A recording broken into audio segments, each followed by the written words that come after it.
This is enchanting. I am so in love with this series. I want more than 4 episodes. I'm telling you right now, I want more than 4 episodes. This is such a celebration of nature, of friendship, of family, and how it all ties together. So the Japanese sensibilities are right there. But the characters are beyond charming. Just brilliant. Who is responsible for coming up with this and bringing this, crafting this as an episodic number 1? Of course, I binge watched it, so I watched all of it at one time, so it was like 2 movies. But who is the one that came up with this and had the vision to bring it to fruition? Dice, do you want to take this? Well, obviously animation is always a team effort, and ultimately it's really hard to point who did what, but I did have this one little painting I did over 5 years ago, which had Naridon and Onari, and at the time there was no story. And I just, I told Robert, who is my partner who started Tonko House, that if there's any opportunity, I'd love to make a film or story about Japanese folklore or a story inspired by Japanese folklore. Doesn't folklore, no matter what country, gives you the best source material and inspiration. But I think the Japanese folklore, it has that mysticism to it. German folklore, everybody gonna die. Everybody's gonna die. It's violent, it's dark, everybody's gonna die. Japanese folklore, it's mystic, there's something ethereal about it. And we get that here, a lot of that etherealism through the animation, which is beautiful, with the clouds, the sunsets, the pinks in the sky, the fog in the mountains. But first you grab us with Onari, the most incredible little character after we have just met the thunder gods. And I have to tell you, Naradon, he looked just like the witch doctor in an episode of Gilligan's Island. Oh. And it just, check it out. It warmed my heart to see that. To see, like a pop culture kind of reference in there unknowingly. But once you have your painting and you start developing the stories, where did your characters come in because each one is so unique. Yes, we have Onari, and we have her father who never speaks.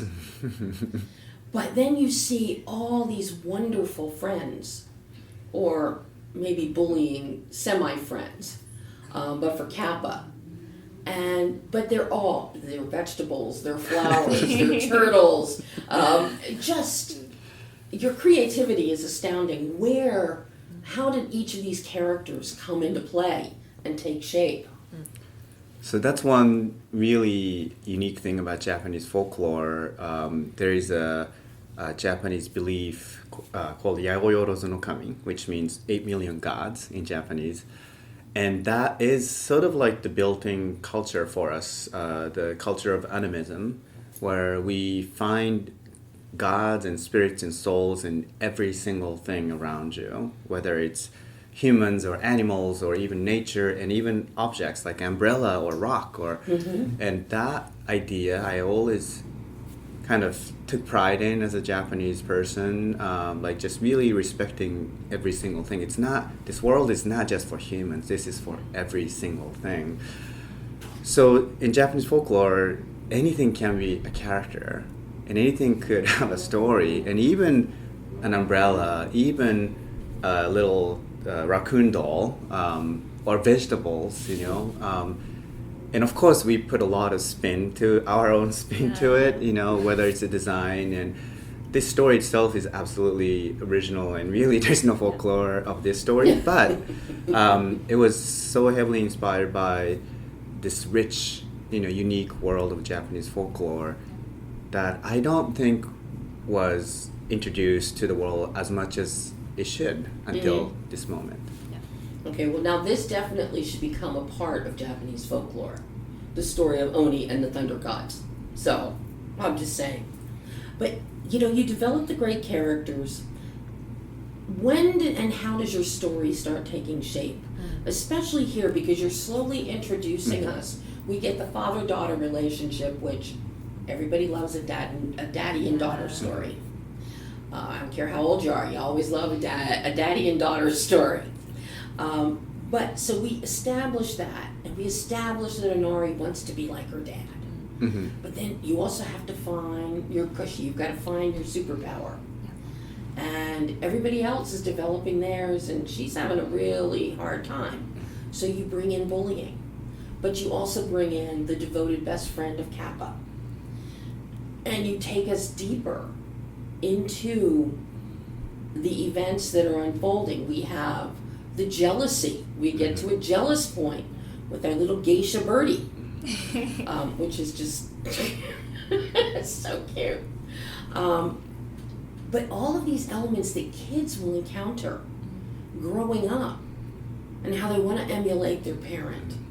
They want the same power as their parent. They want to do what their parent does. But then you take a shift in here where, no, you have to find your own power. Mm-hmm. And it's that journey that we ultimately see in the 4th episode, really just come bursting forth. So I'm curious how you develop the thematics within this story, because they are so relatable, especially in today's world. Yeah. Well, when I met Dice, the way that he first pitched Oni to me was what ended up being our North Star for story. And I think, Dice, you should share your personal journey and why you wanted to make Oni. But it's really about exploring this gap of who you want to be, but the reality is different from that, right? You are a different way, and just coming to that acceptance, that understanding, that has really been everything that we put into Onari, and trying to figure out, okay, this is a very relatable story where we're all trying to find who we are and how we fit in the world, and we wanted to explore those themes through Onari's journey. And then when I heard Dice's personal story, I was so struck by how specific it was to you, but then I also found myself in that. And slowly, as we started to build our crew, we learned that everyone found themselves in the story of Onari, and that really just, gave us this ability to plus and push and pull every step of the way, because you see a little bit of our crew and our team every step in the story. But Dice, hearing about your personal journey, I think, it's very, very relatable. I think one thing about the Japanese folklore, Oni is always the villain character. Every single Japanese hero story in the folklore has Oni as the bad guys. They're the villains. And there was this historical theory that Oni might have been the description of people who looked different back in the days, in ancient times, that maybe foreigners or maybe indigenous people who lived in Japan before all the immigrants from Chinese continent came, and majority of Japanese people are from Chinese descent. And I thought that was so interesting, because it's such a human nature that we fear people who look different from you, or who speak different language, or who have a different culture from yours. And the fear turns into this aggression, and you make them enemies. You make them villains in your story. And that's very much what's happening in the world today. And that is the start of sort of like, okay, I wanted to do a Japanese folklore story, but then what is the theme? And what's the connection between that and the world we live in? And the concept of Oni really fascinated me because I migrated to America about 30 years ago, and I've lived through my life and working in this industry as a foreigner. And now, sort of like, I know what it feels to be an outsider, and I know what it feels to be struggling with who I want to be seen or who I really am. And I have a 10-year-old son, and I knew he was going to face the same struggle. Sure. Specifically, we always said Onari and the classmates are about 10 years old. And I kind of back engineered when we started, he was maybe 6, 7, and then like my hope was, okay, by the time this film comes out, Onari and Sanju, my son, would be the same age, So that was kind of like the main inspiration for the story. And the rest is the history because, we have an incredible writer, Mario Okada, who just brings so much depth to the characters. We have an incredible team of story artists and episodic directors who just know how to, as you said it's all about character. It's all about how we bring the relatability with the audience. And our hope was that just as our crew found their personal connection to the story of Onari, audience can also find the connection with our story.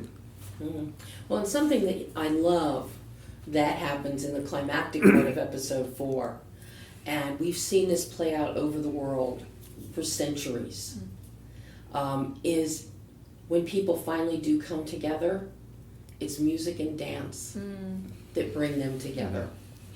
Going back to the times of the ancient Romans and earlier, there are writings about music and dance as celebration, bringing people, warring people together.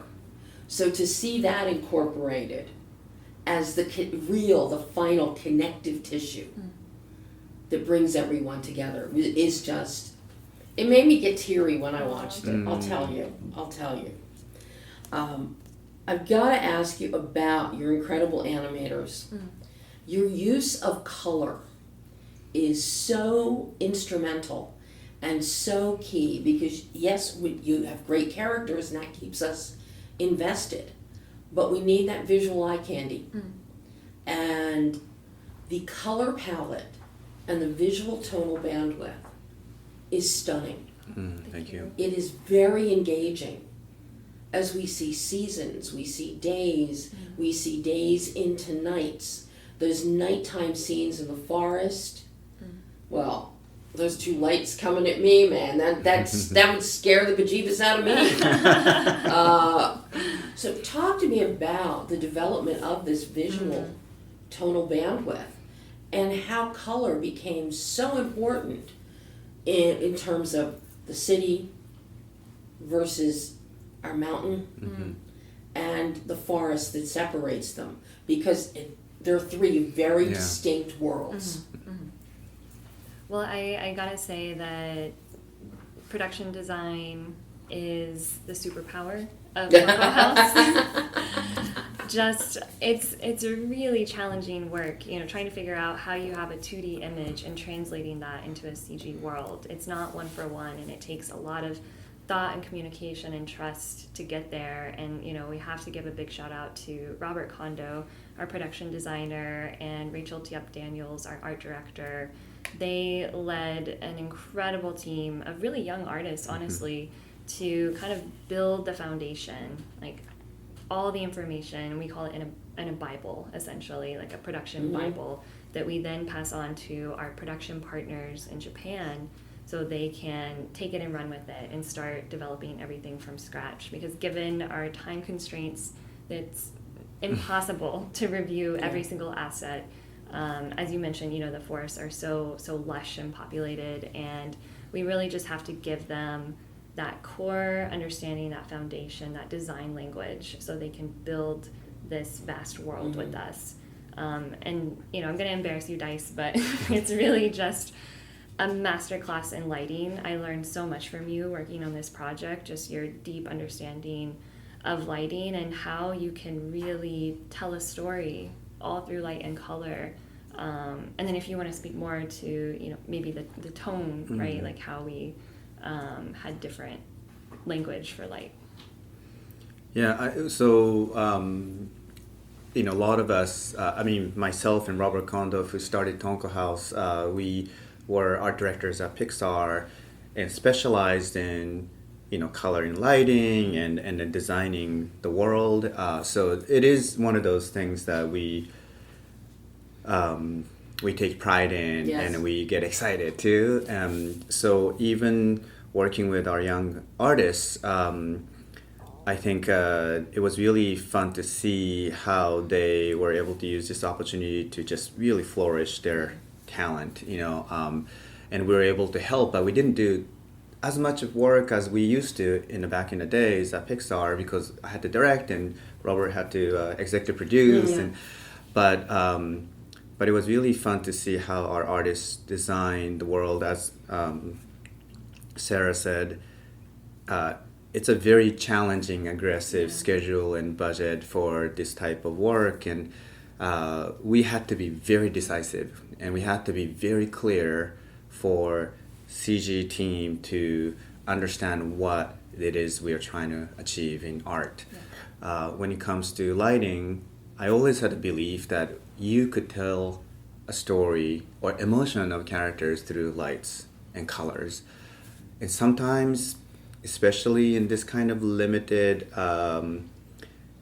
production, you have to utilize every single element to be able to tell your story. We can't be always about the dialogue. It can't be always about the performance. Sometimes nothing is moving, but then the light tells you the emotion of the characters. And I love that. I think we're able to really be efficient, in terms of just using every element we could grab to get the most out on screen. Well, the lighting is so key here. And I know you came out of Pixar, and one of the greatest films that they had where lighting came into play was The Good Dinosaur. And that, on Arlo's journey with the light and the fear and the excitement, and that you have employed that here as well, so that we don't need Naradon to talk. We have the light dancing on the water as the water starts moving in time to him swaying his butt and dancing. That's my favorite with scene. the sun shining. Or when there's a dark cloud and suddenly Naradon has done something and the cloud disappears and there's light. And then the different degrees of the light, with bright yellow sunlight or more tempered, softer light, such as when the principal is speaking, or the Moronoko, the beautiful lightning bug images appear. It is that just tells so much. Tacitly tells every bit of emotion that you need, and it's so beautifully done. That's amazing. So beautifully done. Something people rarely pay attention to, but I do because I watch everything to the very bitter end. Are the end Can we title. get the recording for this? I know, I feel this so is like a good book, right now. Yeah. I want you to write a book. The end credits. I love the diorama style of the end credits. That is fantastic.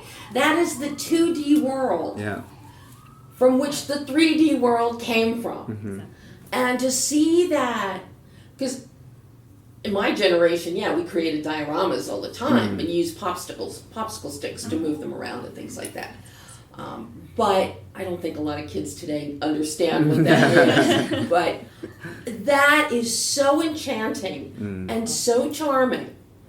I'm curious, what led you to have that contrast with the 2D versus the 3D that we've been watching? Well, I'm so grateful that you noticed that detail. Thank you for pointing that out. Yeah, we worked really hard on that prop in particular, the kamishibai. And I'm in love with that. oh, thank you. So in chapter 2, you'll notice that Potaro brings the kamishibai, and this actually originated, this was an idea from Dice, where there was this traditional storytelling in Japan told through paper theater. And we really wanted to find a way to incorporate that because we had so much story to tell and we didn't have, all the resources to tell it. So this was a great way to kind of honor that tradition and cultural authenticity, but try out a different style. And I love the designs. Our lead visual artist, Leah Ten, did the designs of the paper theater characters, and they look like pen and ink watercolor blend. Yeah. Oh, yeah. And I just thought that was to die for. Oh, I just fell in love with that. Very old school.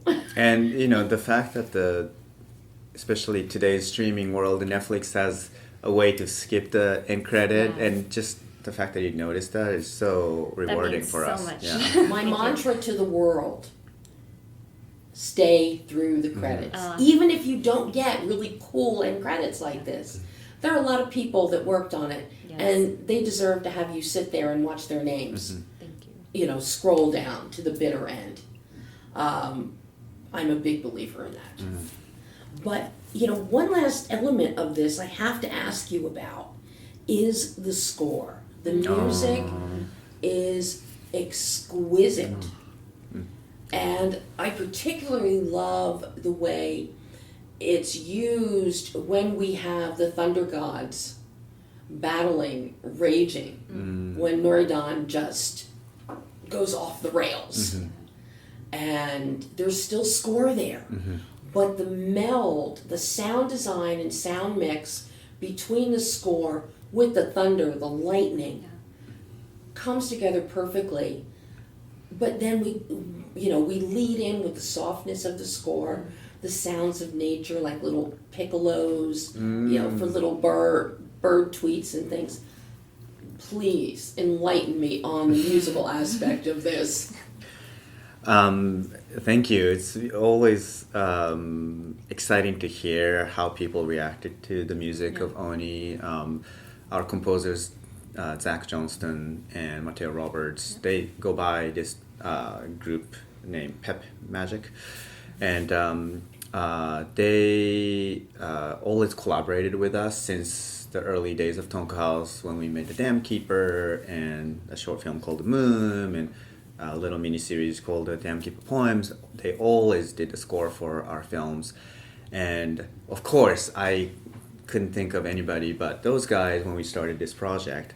What's really unique about them is they're storytellers, they're writers, they can tell a story through music. So they come in the very beginning, and actually even before we started writing the script, they were giving me sketches of some theme songs. At the time, it wasn't, designed to the picture, but it's more like, I gave them like concept drawings and paintings and basic ideas and a theme we talked about earlier. And they generated some just music that they were inspired to write.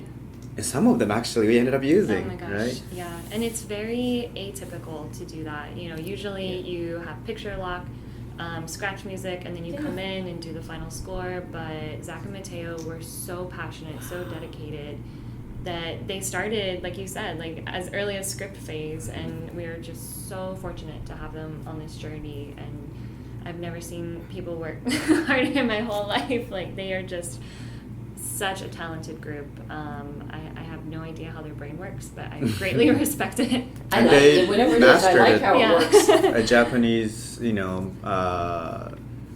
instruments and Japanese, in Japanese inspired music, and it was not necessarily supernatural for them in the beginning, but they studied really hard. And the biggest compliments I've heard is, a lot of the Japanese people, they all say it feels nostalgic. Oh. You know, and it was made by two guys from Wisconsin, I know. right? It just touches my heart, Incredible. It's you incredible. know. Oh my God. Well, I have to say a personal thank you. You used Tantu Cardinal. Oh yeah. I have been such an admirer of her work for many, many, many decades. And to hear her voicing the principal.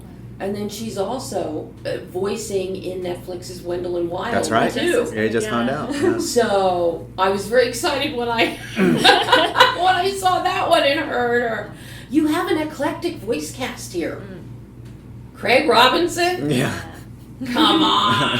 And he doesn't even have to talk. He just gets to grunt and make noises. Which was pretty impressive. Yeah. Yeah. How much he was able to capture the emotional range just by saying nah. It blows my mind, yeah, because when Dice first pitched the idea of Naridan, you know, we were a little skeptical that our main character would not communicate in a traditional sense, but it became this really great and fun challenge for everyone on the team to figure out, okay, how are we going to fall in love with Naridan? How are we going to meld this relationship between father and daughter? And then, you know, it evolved into dance and play, and I just think it really forced us to step outside of the box. And when Craig joined, we were just 1,000% sold. I will never forget amazing. seeing him in the booth, you know, gnaw into his heart's content, and it was epic, and you feel that emotion. So he did. Yeah, incredible. it's much like Vin Diesel and I Am Groot. Oh yeah. Mhm. But then all of that tweaking is done electronically. This is like, This is Craig. this is Craig, grunting and groaning. Yeah, there was no kind of tweaking there. But you know, I still want to know. I know they have to haul me away because you got more people. They got to send me elsewhere. But I still want to know what all is shoved in Naridan's hair. Oh, that's a fun question. We have to ask that. Yeah. A taco. Yeah, it's just everything. Like Yeah. it's like his what we call the fourth dimension storage space. You know, like he could just store everything in there. I kept wondering what's after the drum came out. I'm just wondering what else is there. You know, just amazing. That was such a random idea. Yeah. Just really no huge concept, but Yeah. just we felt it was fun to use it as a storage because you know he doesn't carry bags. He doesn't have pockets. He has no pockets. When you don't have pockets, you got a problem. Yeah. But guys, this is such a joy. This series, I want to see more Thank you. of this story. Thank you. You know, especially now with Calvin, Yes. Yeah. I love Calvin. Calvin is just a dream. Yes. No, He so is just a amazing, yeah. dream. And it's like, he's not afraid. He's like, oh, a real Kappa! It just too cute for words. Oh. And his friendship and loyalty between Kappa and Calvin, that if that doesn't seal the deal with your heart and make your heart smile, nothing will. Oh. You know, will we get a season 2? Will we get more adventures? Well, if you could talk to Netflix, Yeah. that'd be amazing. Yeah. I want Watch more. Oni. Yeah. Oh, guys, thank you so much. This has been so wonderful to get to speak with both of you Likewise. you. Thank about you. Oni. Hearing your feedback, yeah, I think it really has It's the best. lifted us. Seriously, Thank you. this is incredible. I just Thank want. you. I want to sleep and listening to I whatever know. you said today. Yeah, thank Wake you up so every much. morning hearing Yeah. this Yeah. conversation. And Annalee and Hilda will both tell you, especially Annalee, if I thought there were issues with it, or if it sucked, I would tell you that. Okay, good. We want that too. Yeah. Oh, I don't placate anybody. I don't placate anybody. So, guys, Oh, thank Thank you. you. Thank you very much. Thank you so much. It was This so good has to meet you. been such a joy to Oh. meet both of you. Thank you so much. Thank you. Likewise, thank you so much.